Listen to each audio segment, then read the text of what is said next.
ഒരൊറ്റ കാര്യം മാത്രമേ പറയുന്നുള്ളൂ.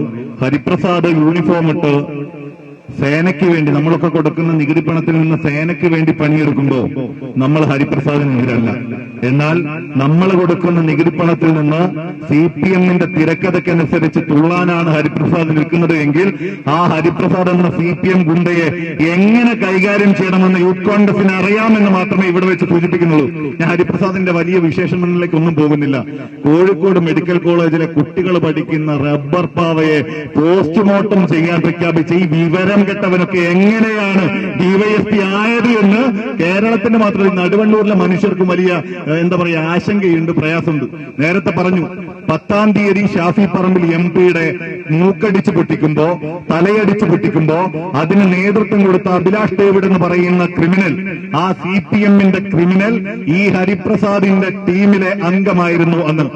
ഹരിപ്രസാദ് എന്ന് പറയുന്ന ഈ പോലീസ് ഉദ്യോഗസ്ഥൻ, ആ അഭിലാഷ് ഡേവിഡ് എന്ന് പറയുന്ന തമ്മാടി ഷാഫി പറമ്പിലിനെ ആക്രമിച്ചതിന് ശേഷം അവനെ സംരക്ഷിച്ച് മുമ്പോട്ട് പോകുന്ന കാഴ്ചയും നമ്മുടെ വിഷ്വലിൽ കൃത്യമായിട്ടുണ്ട്.